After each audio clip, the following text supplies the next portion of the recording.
Man,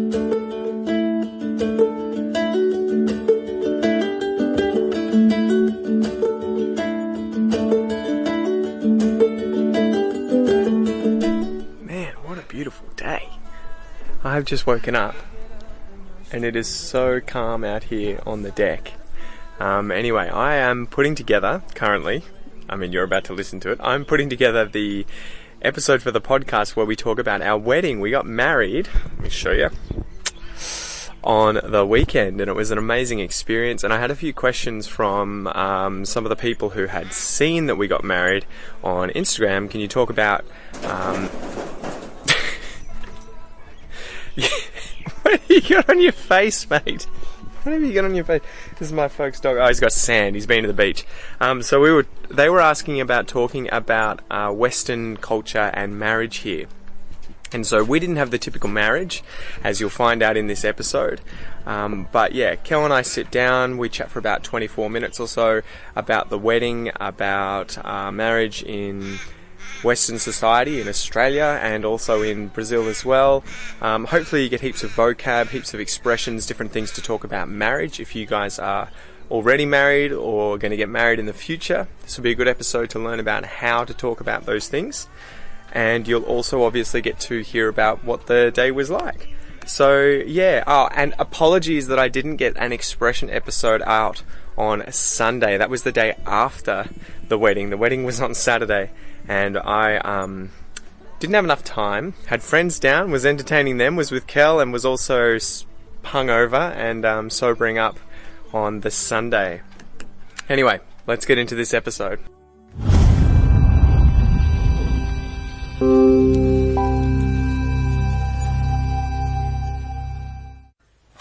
You ready to rock? No, you have to do it. No, you gotta do it. What's up, no, guys? Welcome to this episode of Aussie English. You do it. You have to do it. No, go for it. You gotta do it, You Kel. do it. No, you gotta do it. No. You got this. No, baby, go for it. You got it. No. Go for it. No. No. Go for it. G'day, guys. Welcome to this episode of Aussie English. See how easy that was? Today we're going to be talking about the wedding. Achievement unlocked. Oh. Achievement unlocked. Good. So, where do you want to start, Kelly? So once upon a time, there was YouTube. I think everyone pretty much knows about, how we met and things like that. Yeah. So we could fast forward through that. We met on YouTube. Yeah. Kelly commented on a video. I saw she was Portuguese. Well, Brazilian, speaking Portuguese. Yes. And I was like, hey, do you want to practice? Oh yeah, by the way, you're also really cute. And then fast forward, 3 months and you'd moved down here. Yes. And we were in a relationship. Fast forward 9 months, we'd gone to Canberra. Kelly got a job there. And then Kelly quit the job to study back in Melbourne. Kelly got pregnant. Another achievement unlocked. Another achievement unlocked. And then we also organised the wedding as well, but the wedding was going to be obviously in November on the 17th.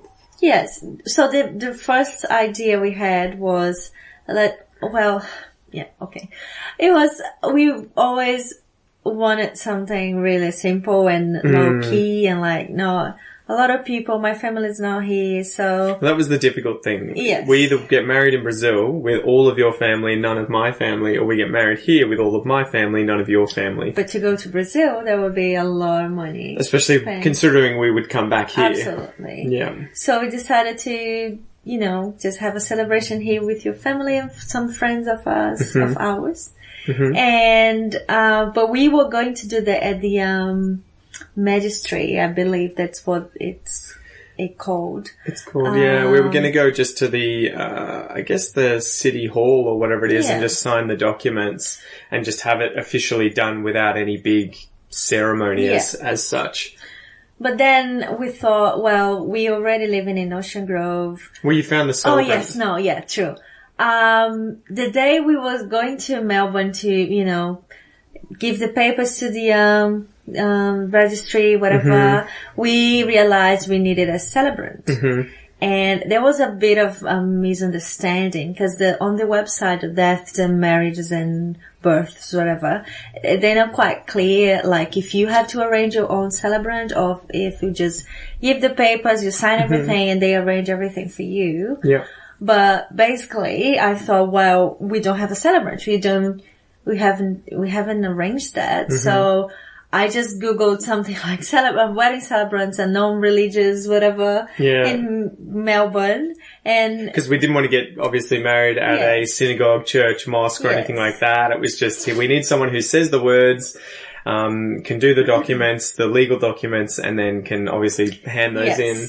And we found Mr. Wayne. We found Wayne, yeah. So somehow Kel found... Yes. I think you emailed a bunch of these people who were just listed. So there's obviously some kind of list of registered celebrants. And he replied to me really quickly. And he was happy to, meet us in Melbourne. He lives in Melbourne. At his apartment, His apartment. And but the funny thing was, when we got there, he's not a average celebrant. He's a surgeon, and his wife is an obstetrician. Yes. So a doctor for children or for giving birth, right? And so we were just like, what? Why would you be a celebrant and yet you're probably a millionaire, like surgeon? And he's just like, oh, I've retired and I just do this for fun now. And he mainly just married friends. So he didn't, he was like, how did you guys find me? Cause I don't marry people I don't know usually. Yeah, usually. So that was pretty funny. Yeah. Like, his friends and, people his friends of friends. Yes, exactly. It's much easier for him to work with them. And he just does it as a hobby, of a way of meeting people and getting out and just something interesting and fun to do. And we were just like this random couple knocking at his door like, hey, can you marry us? Yeah. And he was absolutely amazing, friendly, like really, he has a good sense of humor. So... And I think, he'd asked us, where are you planning on getting married? What do you want to do? Blah, blah, blah. And we were just like, well, we had just planned to go to the registry and just, sign the documents. Do you want to do that? And then he was like, better idea. We'll do it somewhere nice. We could do it in Melbourne. You could do it at my apartment. You could do it somewhere near your place in Ocean Grove. And then he mentioned the fact that he goes down there every second weekend or something to, learn how to make gin at a gin distillery, a place where they distill gin, close here. And we were like, oh, maybe we'll check that place out. Cause he said you could get married there. It's very new. It's really cute. They serve food, they serve, the gin and the whiskey that they make there as well as other drinks. Yeah. So it's a nice kind of the equivalent of a vineyard, right? Like if you guys go to wine tasting places and vineyards, it's kind of like that, but it's for whiskey and gin. There's no, wine or vines there. So that was really cool. We went and checked it out. Yeah. And the funny, everything was so random and unusual, right? Like unplanned, true. And we went there and we absolutely loved the place. Is his name Russ? Russ. As in Russell. Yeah, Russ. Yeah. The owner of the whiskey. Not like Ross from Friends. Like Russ. He was just great with us, like really generous. Really friendly guy. You guys just come, the place is yours. It was all free. Happy to all free. Because the thing was too, he was like, I'm not going to close the venue down for you guys because he has other people who come and they buy drinks and do everything, because it's open to anyone. But you guys can do it for free. So you just find a little area, you guys can get married there, and then afterwards you can get drinks, you can get food, you can do whatever you want, on the grounds. And because we had such a small group of people, I think we were 17. Yeah, there was probably about 17 to 20 of us maximum, not over 20. It was great because, people could chat to one another and just enjoy themselves. We didn't have to give attention to a lot of people. Everyone was having fun. That's it. Cause really good. It's probably hard for you guys to, I guess, realize or notice what I'm like, but I'm pretty modest, or at least I'm not even modest, but I just don't like attention. Like I can do this sort of stuff, obviously, and I enjoy doing this. But when it comes to people paying direct attention to me and, me standing up in front of a group of people and especially when it's they're there to congratulate you. You know, birthdays, for instance. I hate birthdays. I don't mind groups of people and teaching and stuff, but when it comes to people going, oh, well done, that's amazing, that's so good, Pete. I'm like, oh, don't do that. So I was like, not a big wedding. I don't want to invite extended family. I just kind of want friends and family, close friends and family there. Keep it really small and we'll get it done fast. Yeah. And fortunately, Kel was the kind of person who wasn't after a huge wedding either, mainly because you want to save money and not just spend out the wazoo. So we could talk about that too. So we had a small wedding, friends and family, less than 20 people. The venue was free. So there you go. We were really lucky. The celebrant was $400. Yes. Which is pretty cheap. Yes. That's the standard. I think it'd be about a few $100 usually. Yes. Especially for simple weddings like that. The rings we could talk about. This is white gold. So Kel and I went to, I can't remember the name. Oh, don't remember. Of the place. Something like that. Yeah, something in Melbourne. And she was pretty much like, we want wedding bands. This is called a wedding band, where it's just a plain, ring. Yeah. And she's like, cheapest ones you've got. For context, mine was about $900 for the whole process. Yeah, Kel's was over $500. So you're looking at about $1,500 yes. for, white gold rings. So that's gold, silver and platinum. Yeah. They're very simple and, I know I sound really stingy, but it's just, it's no point. I feel like too, I'm locking up I don't want to lock up a lot of money in something like this that I'm never going to have access to again, right? I'd rather spend, what this means is more important than what it is. Yes. And so it could be a cheesel or a burger ring, though it probably wouldn't last very long. Yeah.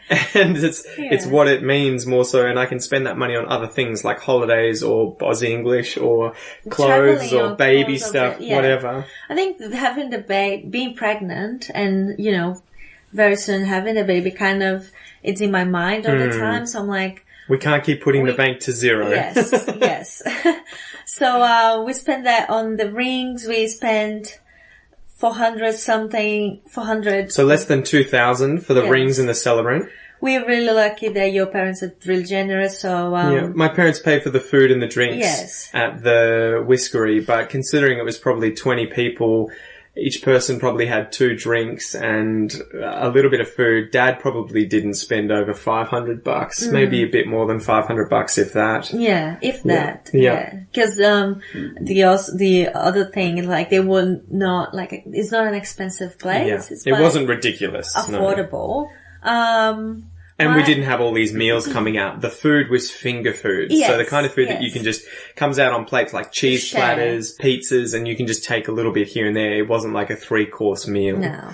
which was fine too, because we were there for lunch and again, we didn't want to spend a shitload of money. Yeah. And we didn't want, we initially were thinking people would just buy their own food if they were hungry. You didn't, because that's an option too, right? If you guys go somewhere, you can just say, guys, we'll shout you the first drink or something, you know, the first drink's on us. Not even that. Maybe we're keeping it small. We don't want to spend a lot of money. So if you guys want to buy drinks and food, you can do that individually. Totally up to you guys.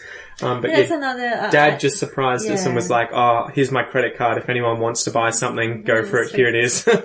And that's another advantage of, having such a low key sort of party. If you have to pay for the food and drinks, it's not going to be that's the thing that can get really expensive really fast. If you have 200 people, you do not want to offer and it's $100 each, that's $20,000. Yes, absolutely. Yeah. So, what else? That was it. Yeah. What are the other customs? So I had a question from, I think it was Evra, I'm not sure. There was someone who asked me via email, can you talk about customs in getting married? So usually the father of the bride will pay for the wedding. That's a typical thing. Although that's not that held to. My dad would probably tell my sister to get stuffed. If she said, I want a wedding with 200 people, it's going to be $50,000, we're going to have horses, he would be like, I don't have $50,000 to spend on you. So typically in Western culture, the dad of the bride will pay for the wedding and you'll have a ceremony, you know, so if you're religious, it'll be at a church or a mosque or a synagogue or whatever, where you get married. And then you'll usually have the bride and the groom, go away with photographers for a few hours and get photos at all these different places. Mm-hmm. wherever you guys are interested, the beach, could be, you know, the stables with horses, a vineyard, the bay. And then after that, you'll have, sorry? No, that's another, we are a really lucky couple because it happens that your dad's a photographer. Yeah. So he took all of our photos. You took really good photos, like of me getting ready and like friends helping out and stuff. Yeah, we had the camera. You had the camera at the house whilst Kel was putting the dress on and everything. I was just like, oh, I'll just start taking photos. The photos are really, really good. We'll show you some. We'll put them on the video, hopefully. So we didn't have to pay for that, but the celebrant Wayne was saying that a wedding, some of his friends or whatever, just the photos were videographer. So people doing the photos and the videos is $8,000. $8,000, which is for one day's work. Well, I guess they're doing the editing afterwards. Yeah, but it's just have other priorities, right? Exactly. So yeah, often the bride and groom they'll pay someone else externally to do the photos, a proper wedding photographer, so that you've got memories and everything and maybe videos. And then after that, in the evening, you'll usually have a reception where you receive all of the guests and they can congratulate you one-on-one and chat to you. You'll have speeches where everyone, the parents of the bride and the groom get up and talk and say, you know, it's amazing to have XYZ in our family and it's such a pleasure. We hope you're an amazing couple. You're going to have kids, blah, blah, blah. And then the bride and groom will usually get up and say something. Yeah. And then you'll have meals usually spread out. So like you'll have one meal, speeches, another meal, speeches. And then at the end, after all the food and when everyone's probably pretty drunk, you'll have the first dance. So someone will play a song, the song of the couple, and they'll have their first dance together. And then usually that lasts for 30 seconds to an entire song, and they'll ask for everyone to then come onto the dance floor. And then after the reception, everyone usually goes home, wasted, and then you'll have a honeymoon. And it can be directly after the reception where you and the you and your wife or the wife and the groom can now go away on your honeymoon, or it could be a period of time after the actual wedding itself, maybe days or weeks later. Yeah. I was going to say, I don't feel that in Brazil I don't think there is much pressure on the father of the bride to pay for the wedding. It's just like, it is a convention, but I think families... That'll be a Catholic thing too, probably. I think families are happy to share. Like...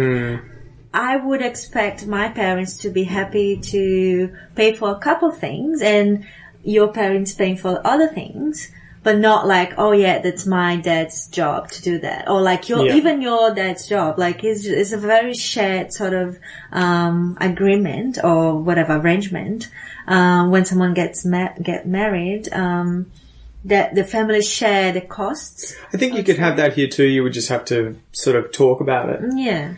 Yeah, it depends on the party you want to have as well. Like, for us, if we were in Brazil or if my family was here, it would be easy to do that because we always wanted like something simple and tiny but if you have a massive party, that's much harder for people to afford. And well, even us, we're well off, you know, standards wise. I mean, upper middle class in Australia, but I can't imagine asking my dad to spend tens of thousands of dollars on a wedding for me. That's like one day.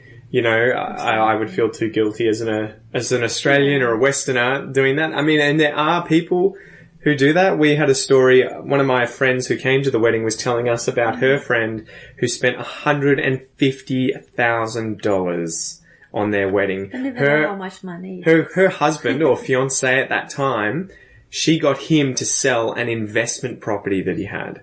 An investment property to pay for the freaking wedding. No. And she didn't even like the wedding. Oh, I would get divorced.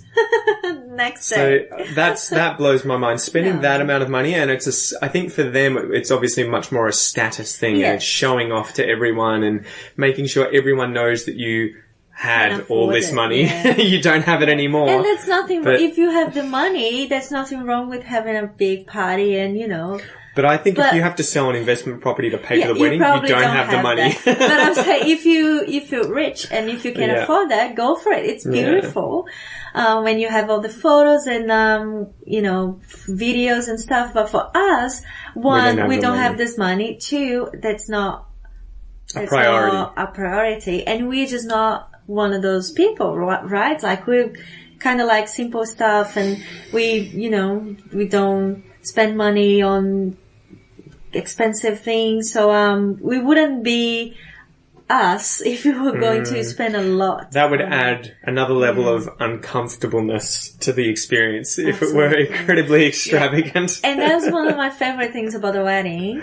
Two things. One, everyone loved the place. Like, it was a beautiful sunny day, which is quite, lucky again because it tends to rain a lot here or be cold. But it was a beautiful sunny day. People just loved the whiskery. Everyone was happy, comfortable. And the thing that I liked the most was you were very comfortable. Yeah. Because we didn't want to have vows or like, I'm uncomfortable as well. I was standing in front of people and saying things. English is not my first language. So I was like, if I have to say, a poem or whatever, that would be quite, I might stumble into my words.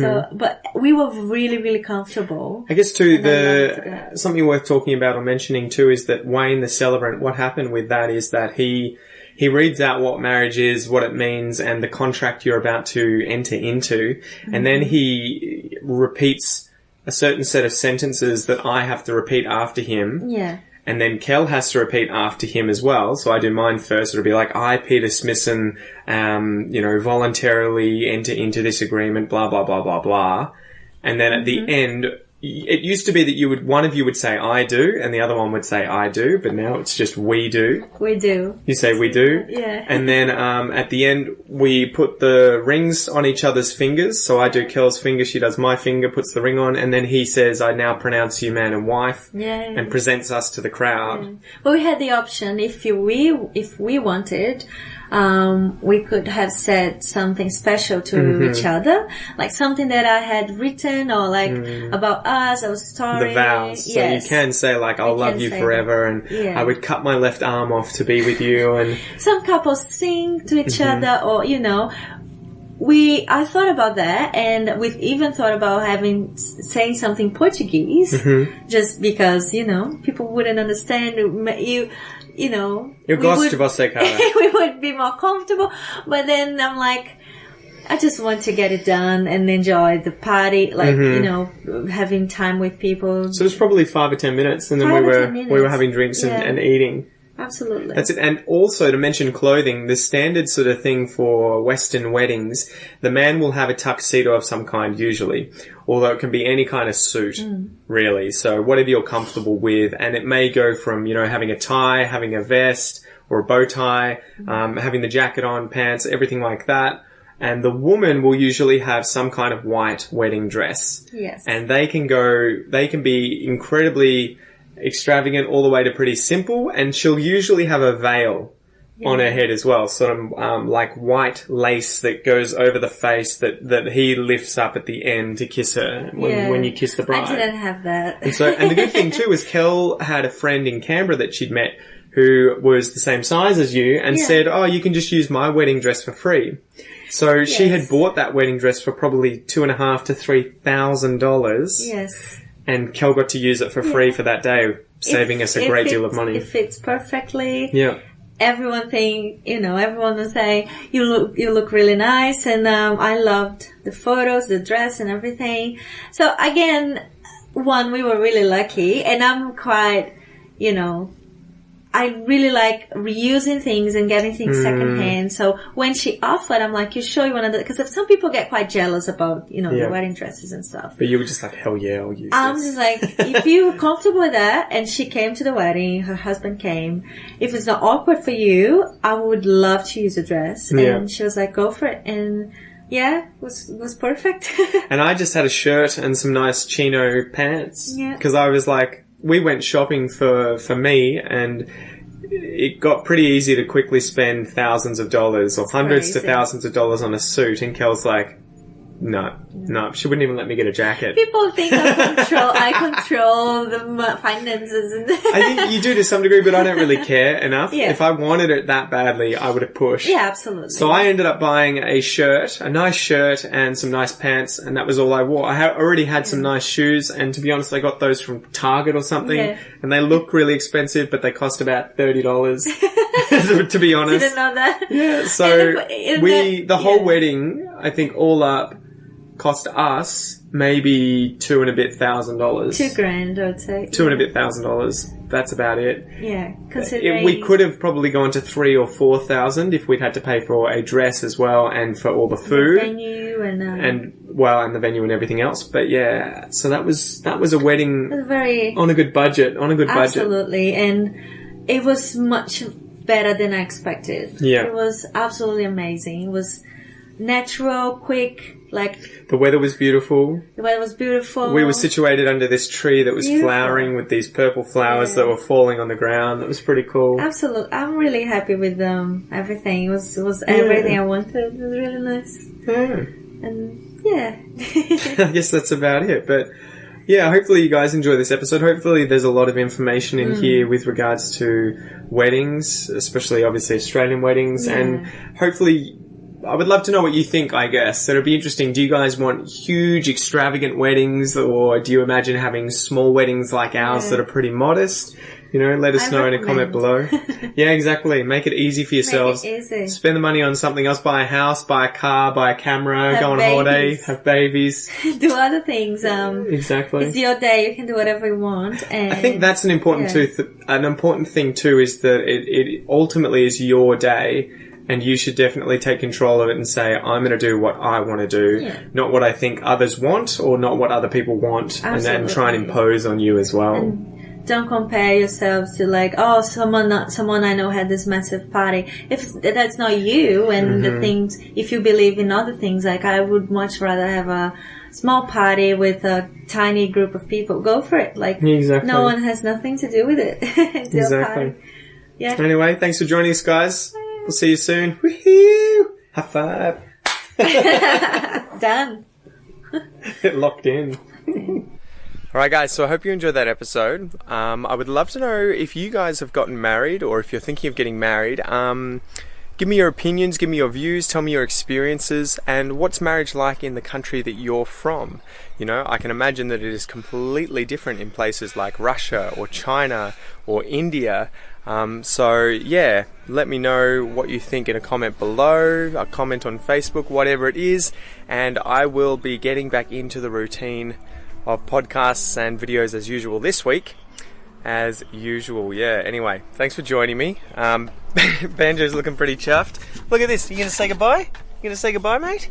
Look at that sand on your face. You had a good time at the beach? Did you? Did you? Anyway, guys, thanks for joining me, and I'll chat to you soon.